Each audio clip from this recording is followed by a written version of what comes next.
POP cast का मतलब हो गया क्या? पक्का प्लास्टर। और पीओपी स्लैब का मतलब कच्चा प्लास्टर। ठीक है, लपेटिए और अंदर से ठीक है, लपेटिए वही पसंद हल्का हल्का हल्का हल्का हल्का बढ़िया चारों तरफ दे रहा। हेलो माय डियर्स, मैं आशा करता हूँ कि आप स्वस्थ होंगे, मस्त होंगे, व्यस्त होंगे। तो आज मैं नई वीडियो लेकर आया हूँ जिसमें प्लास्टर ऑफ पेरिस यानी कि हम किसी पेशेंट का बोन टूटता है तो प्लास्टर कैसे करें, तो ये बताने के लिए मैं आज इस वीडियो में डिस्कस करूंगा। पूरा प्रोसेस को बताऊंगा, क्यों करते हैं और क्या क्या इसके फायदे हैं और क्या क्या चीज़ में जरूरत पड़ सकती है। पीओपी यानी कि प्लास्टर ऑफ पेरिस। देखिए, पीओपी दो तरह का होता है, बैंडेज का टाइप है और ये बैंडेज दो तरह के होते हैं, कास्ट और स्लैब।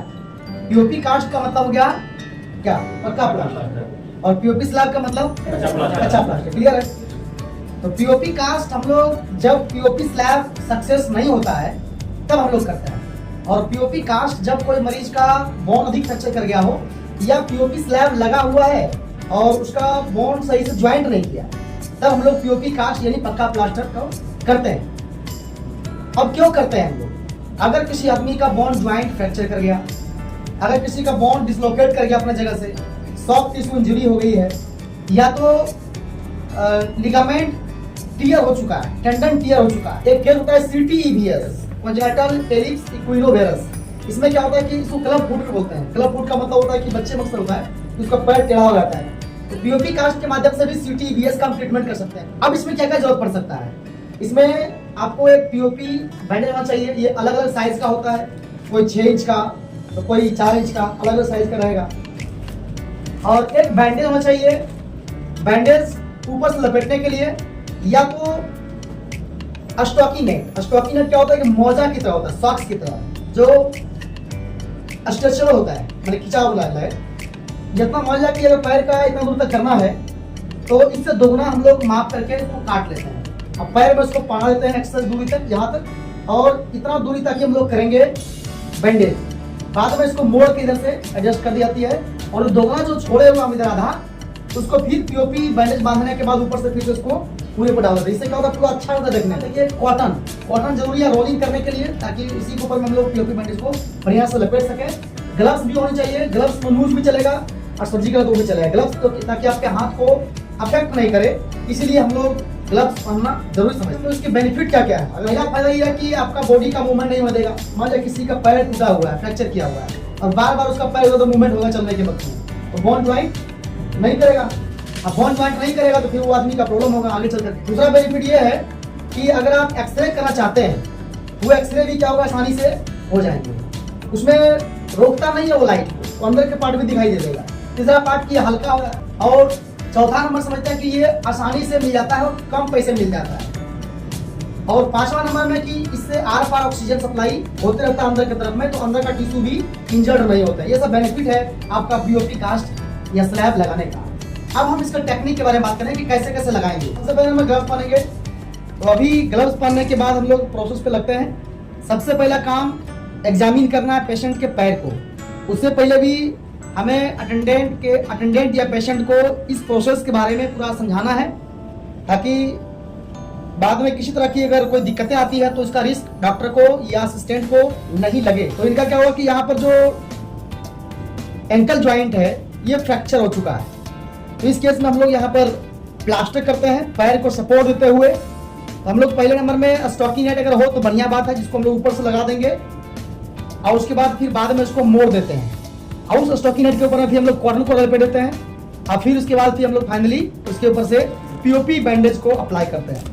तो सबसे पहला काम हम लोग कॉटन को लपेटेंगे। अगर चोट लगा हुआ हो या कटा फटा हो बाहर के एरिया में तो आप बीटाडीन से पहले वॉश कर सकते हैं। अदरवाइज अगर सब कुछ क्लियर है तो बीटाडीन से वॉश करने की जरूरत नहीं है। ठीक है, हम लोग कॉटन को लपेटेंगे। लपेटने के पहले कॉटन को पकड़ना सीखना है। कॉटन को राइट हैंड में पकड़िएगा उसी तरह से और लेफ्ट हैंड को उस तरह से रखे रहिए। ठीक है, और यहाँ पर रख करके उसको घुमाइए ऐसे ही। हाँ,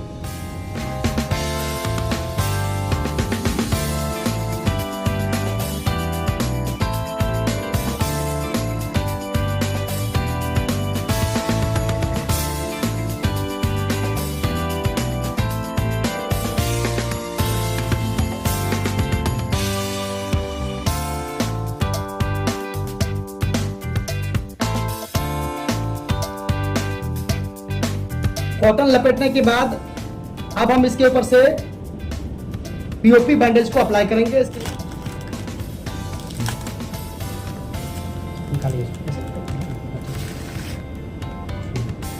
ये बैंडेज को पहले क्या करना है कि डाल देना है पानी के अंदर में कुछ मिनट के लिए, ताकि अंदर से बबल्स जब तक बनना बंद ना हो जाए, बबल्स निकलना बंद हो जाएगा तो फिर सब ठीक हो।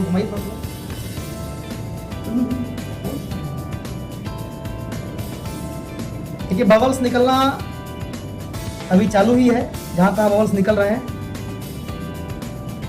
अब हो गया है। अब थोड़ा थोड़ा इसको स्क्वीज करिए, हल्का हल्का पकड़िए, हल्का हल्का हल्का हल्का हल्का हो गया, शायद पैसा देगा, ठीक हो गया बस। एक छोर निकाल लीजिए, अब इसको पकड़िए,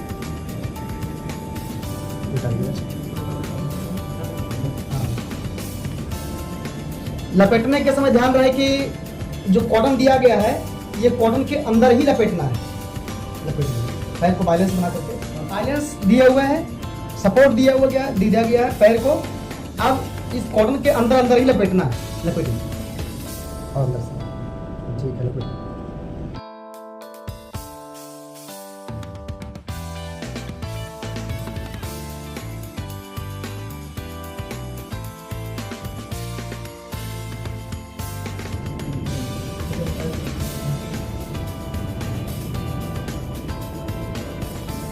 बैंडेज को कम से कम 2-3 बार लपेटना है और लपेट जाने के बाद में फिर फाइनली इसके ऊपर हाथ चला करके पूरा कुछ चिकना बना देना है और फिर साइड जो गया वो इसको ऐसे करके मोड़ देना है। अगर स्टॉकिंग करता तो दिक्कत नहीं होता, ऐसे थोड़ा मोड़ी।